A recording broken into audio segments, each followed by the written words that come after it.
Jadi ibu 100 tahun kapengker tos aya disebut nate flu Spanyol. Itu seluruh dunia kena semuanya. Sekarang 2020 kena lagi namanya coronavirus. Ini semua satu dunia kena itu. Dan bapak-bapak ibu-ibu, mau ini dibikin atau tidak, tetap bagian daripada skenario Allah. Kenapa? Engke 100 tahun kapayun bakal aya di kejadian nang duka flu naon engke mah. Kira-kira bapak-bapak ibu-ibu kealaman moal 100 tahun kapayun. Moal. Nah usah siga nu ngarama moal. Tinggal ngetang we umur urang ayeuna. Kalau bapak sekarang di usia 50 ataupun 40 ya Bu ya, tambah 100 tahun berarti sabaraha? 140, 150. Kira-kira aya keneh moal di dunia? Moal Bu. Ayeuna mah tong boro-boro 100 tahun. Anak yang lahir hari ini pun itu belum tentu 100 tahun datang ada itu. Kenapa? Karena kalau anak yang lahir hari ini lalu nanti 100 tahun, usia 100 tahun belum tentu dia ada. Kenapa? Karena usia manusia zaman Nabi Muhammad itu rata-rata jarang yang melebihi nabinya sendiri. Kenapa? Karena ukuran usia manusia itu adalah patokannya nabi. Rasulullah seberapa tahun? 60 tilu. Berarti lamun aya nu yiswa langkung 30 tilu, teh alhamdulillah sakitu mah. Naon sababna? Sabab nabi na we 30 tilu. Jadi ibu lamun ayeuna aya nu 65 nya, aya nu 70 nya alhamdulillah, tapi tong disebut bonus. Lamun disebut bonus sok gratis eta teh. Ya, bukan bonus, Allahnya bahasanya.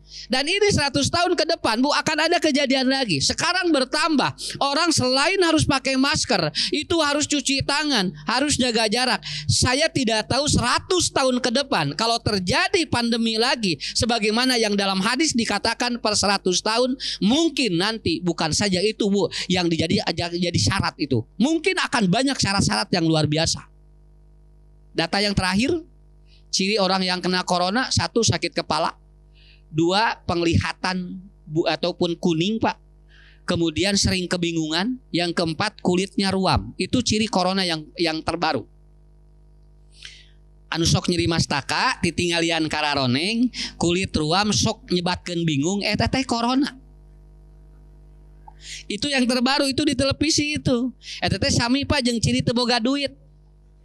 Anu teu boga duit kayak gitu Bu, jo nyeri kana mastaka teh. Nya, jo titinggalian kararoneng, ningali warung teh pararoek we pokona mah. Tapi lamun artos seueur mah da warung teh jo sararaang bae teh. Nya, terus kulit bingung, paning bingung mah pada melan ibu-ibu. Sogera ibu-ibu lamun balanya, saya meuni bararingung poe ieu masak naon, eta teh corona. Sok Bu, rek kumaha berarti anu positif teh loba tuh mun kitu mah nya. Tiap anu balanya nyarios bingung eta teh positif lamun kalau lihat dari itu, dari ciri-ciri yang itu. Tapi bagi kita semuanya, kita sudah punya konsep Pak dalam Al-Qur'an. Makanya pada malam ini saya akan membahas bagaimana menghadapi sebuah persoalan hidup, sebuah permasalahan hidup yang kita hadapi itu kita sesuai dengan kehendak Allah. Kenapa? Karena nggak ada orang yang tidak punya masalah, begitu aja. Lamun aya jami tegaduh masalah, eta teh keur loba masalah. Alhamdulillah Ustad, abdi mah tara gaduh masalah, eta teh nyarita kitu teh keur boga masalah eta teh Bu. Ciri orang tidak punya masalah apa? Dia ngomong kepada orang lain tidak punya masalah. Sok sakali deui nya. Kalau ada orang yang nyebutin saya tidak punya dosa, itu artinya dia lagi ngomong itu sedang berdosa. Alhamdulillah abdi mah tahun ayeuna mah asa soleh, eta teh kan dosa. Nya. Kenapa? Karena kuncinya adalah tidak ada orang, Bu, jangankan yang hidup Pak, orang mati saja itu ada masalah. Kalau ada orang yang mengatakan bahwa mati membereskan masalah, justru dengan mati menambah masalah baru. Marukana ada bunuh diri teh nambahan masalah Pak. Orang yang bunuh diri nanti pertanyaan di alam kuburnya itu mungkin akan lebih berat dibandingkan dengan orang yang mati menurut takdir Allah. Kenapa? Karena dia, kata Rasulullah, mendahului takdir Allah. Makanya hadirin yang dimuliakan Allah, ada 3 konsep yang diajarkan di dalam Al-Quran untuk menghadapi sebuah persoalan. Yang pertama, ada konsep ta'abudiyah, bagaimana menghadapi masalah dengan beribadah. Yang kedua, ada konsep menghadapi masalah dengan motivasi hidup. Yang ketiga, ada konsep menghadapi masalah dengan kita mengolah jiwa lebih bagus. Itu Quran sudah menyebutkan kurang lebih ada 18 ayat di 18 surat itu bagaimana seseorang apabila diberikan masalah itu cara menghadapinya seperti apa. Tinggal punya ya kieu Pak. Suami soleh, istri soleh, pasihan masalah ku budak. Aya jeung budak masalah Pak, jeung budak bager Bu, tinggalnya dengan suami bager, dengan istri suatu pun apa baik. Kemudian apa? Dia masalahnya dengan ekonomi. Bojo soleh, salaki soleh, budak balager, tara boga duit, masalah eta ge. Nya arto seueur Bu, ieu mah dia banyak uangnya Pak, usahanya kemudian lancar, semua bisnisnya luar biasa. Ternyata dia ada problem dengan siapa? Istrinya bermasalah. Dengan anak tidak ada masalah. Ibu kemudian bapak atau apa usaha bagus, istri bagus ataupun bager, suami bager, budak bager, tetapi dikersakeun banyak penyakit. Tinggal nu ieu mah balalager ngan ririwit hirupna. Haben we ka dokter. Teu kaop aya sehat Bu, sumping deui ka dokter. Artinya apa? Allah kasih masalah orang ini di kesehatannya. Allah kasih masalah orang ini di keuangannya. Allah kasih masalah di problematika keluarganya. Saya merunut hampir semua persoalan hidup manusia tidak ada yang beres. Punten Pak, lamun aya jelema Bu anu katingali teu siga boga masalah eta teh cantang tuh buat teuing masana leuwih capek tibatan urang. Aya jalmi kurang teu ditinggal teh cenah sigana eta mah bahagia sok lebet ka jerona buat teuing langkung rudet tibatan urang. Ya. Begitu ngobrol teh anjeunna mah tiap tanggal 25 ranteng uratna. Ya, apa cenah katingalina ge bahagia cenah. Mobilna aya, bumina sae bunya. Kemudian melihat anak-anaknya juga keluar masuk juga enggak apa-apa. Isinya kelihatan glowing ya. Suaminya juga kelihatan siga jag-jag. Ari pek teh urang teu apal, lamun asup ka jero imahna tiap tanggal 25 ngaharulang di jero imah.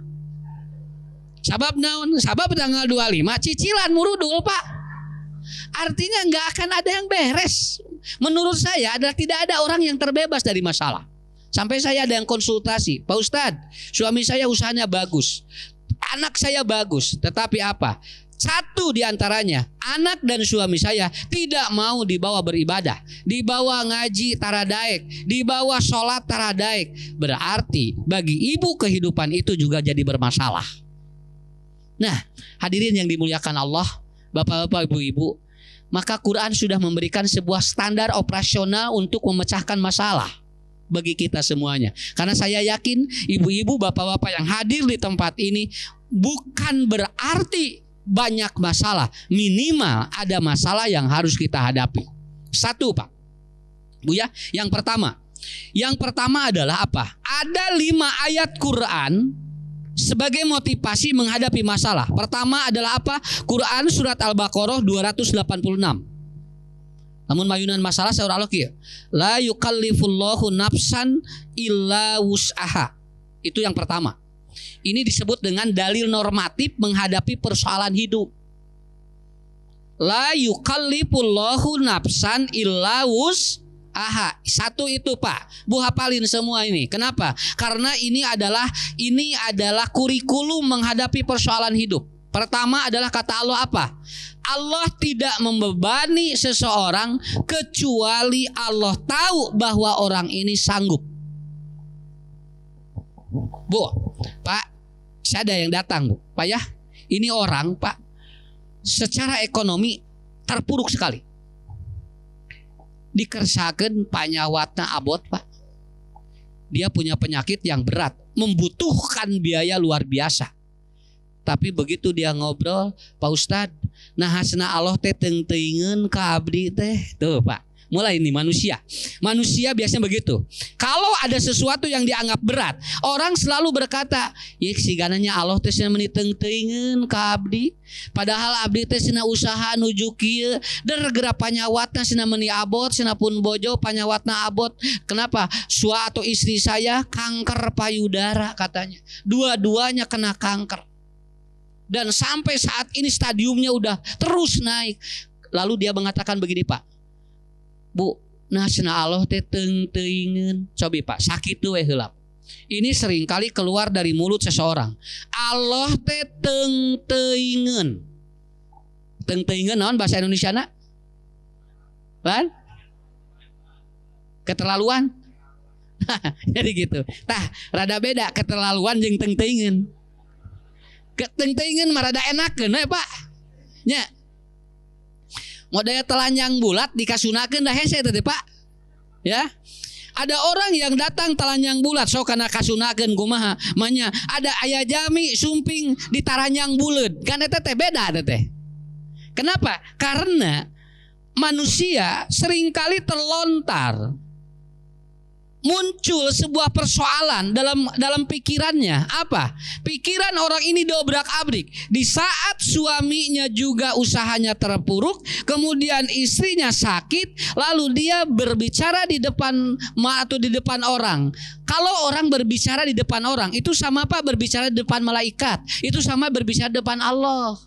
Matak ibu lamun ngobrol jeung saha wae Pak, eta teh diaminkeun ku malaikat. Eta teh matak mun ngobrol teh cing positif, yu aminunal malaikat. Malaikat teh ngaminkeun ka urang. Ah semeuni kieu wae cenah hirup teh asa teu maju-maju, cik malaikat teh amin. Da teu maju-maju cicing we Pak. Ya.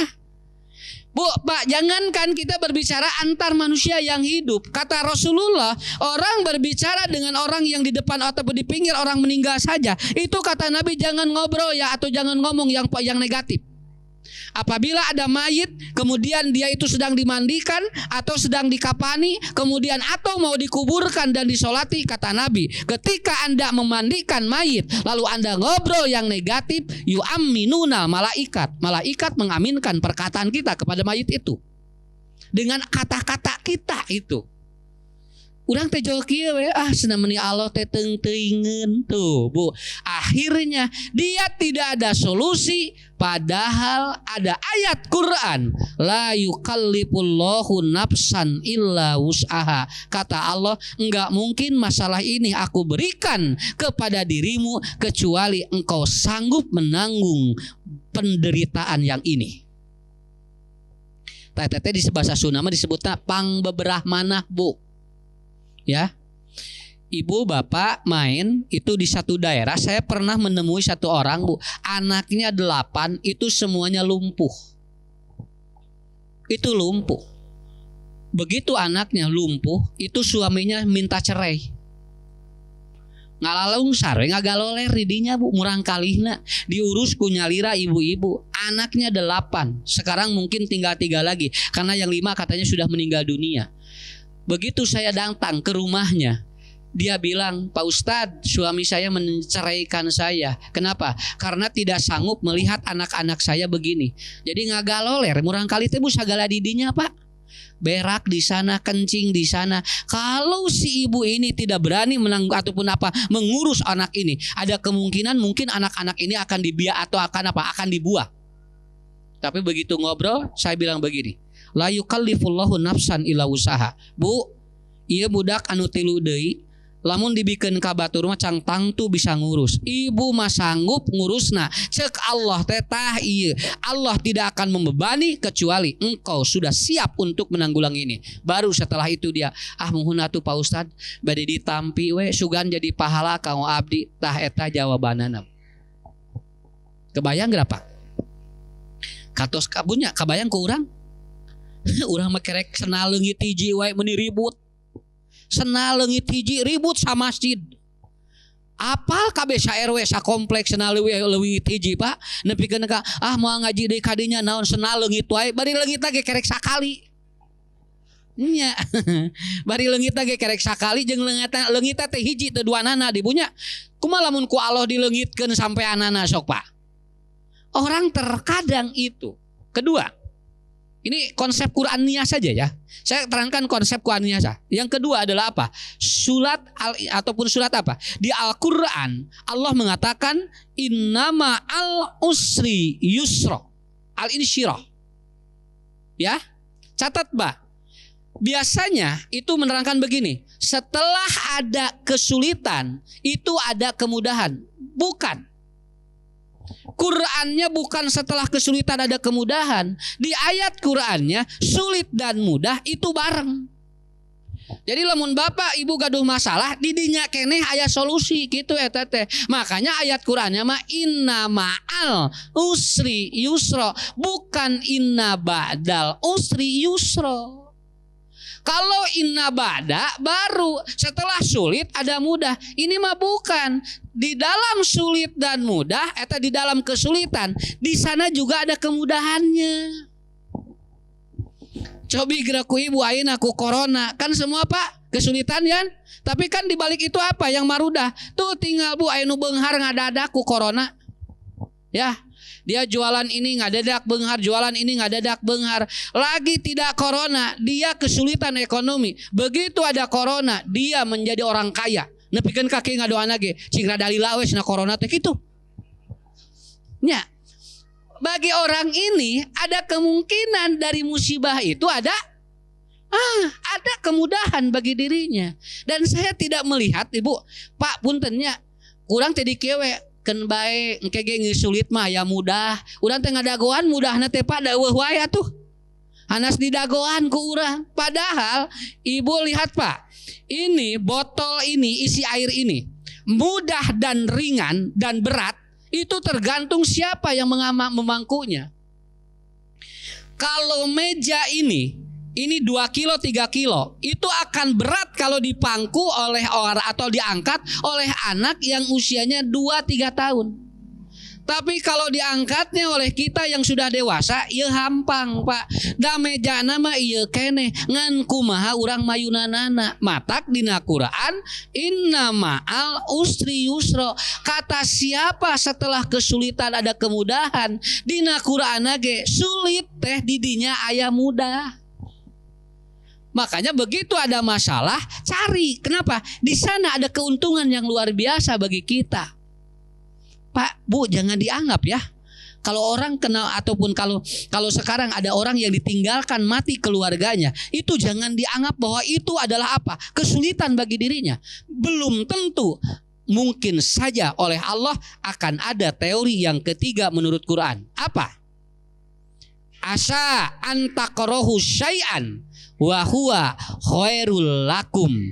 Surat Ar-Ra'du ayat 11. Kata Allah dalam Al-Quran, ketika Allah kasih Pak ujian bagi kita, ketika Allah kasih masalah bagi kita, maka belum tentu dengan masalah itu ternyata menjadi tidak baik bagi kita.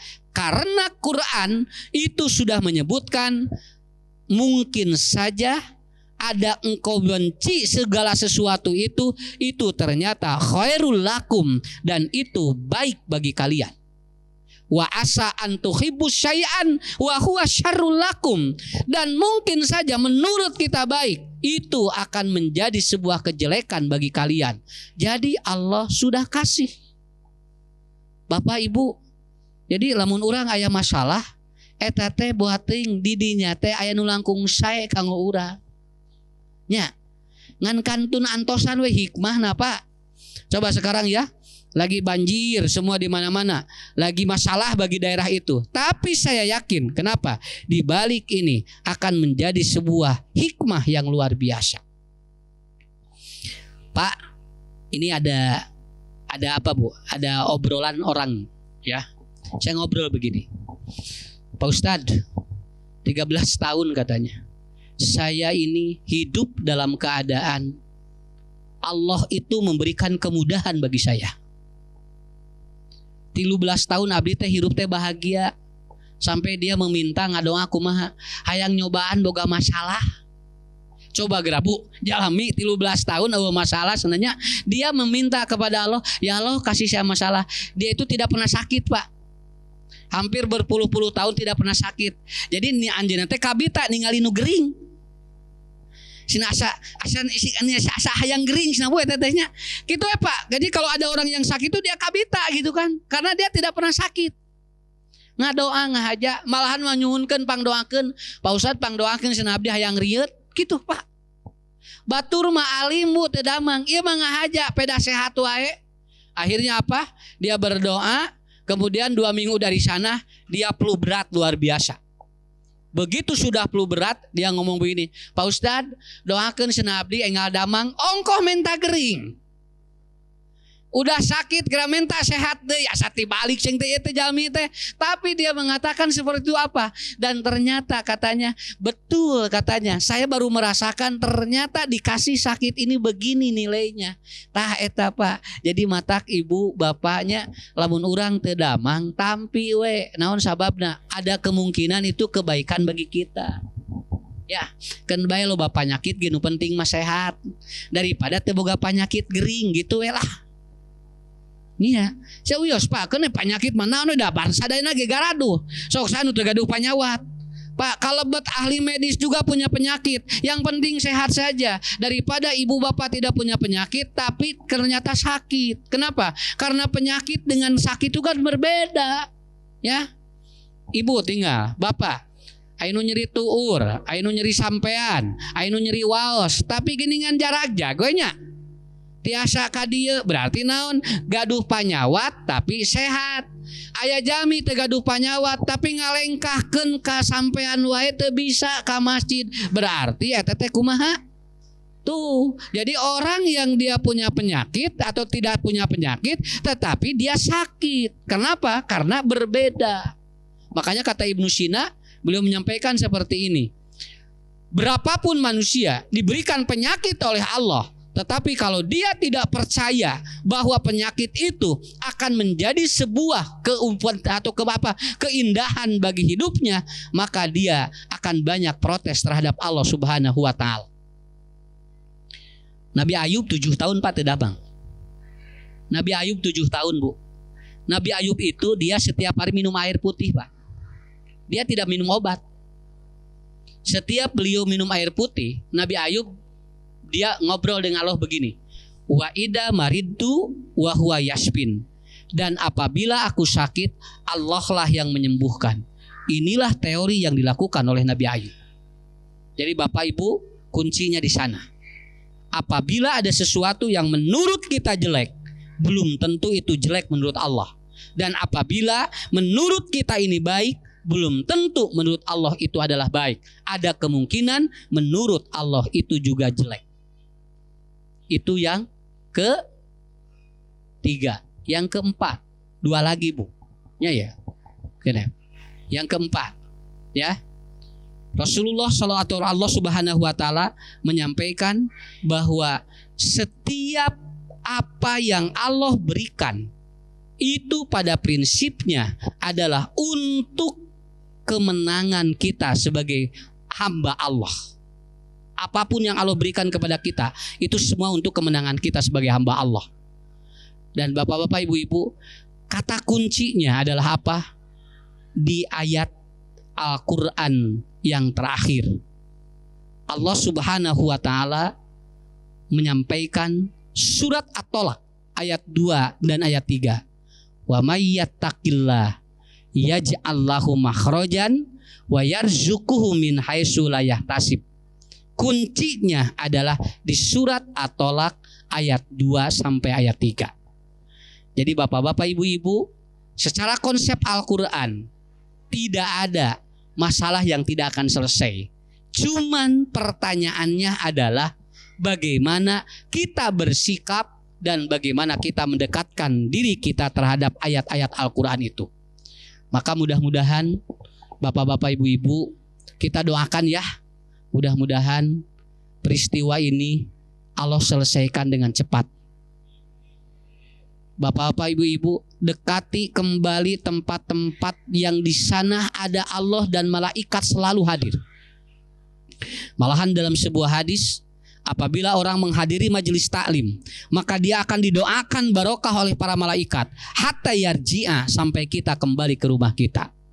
Dan apabila majelis-majelis taklim ini dihentikan kembali dengan alasan penyakit, maka kalau begitu kita sudah harus siap, Allah tidak akan mencabut sesuatu yang menurut Allah itu mudah.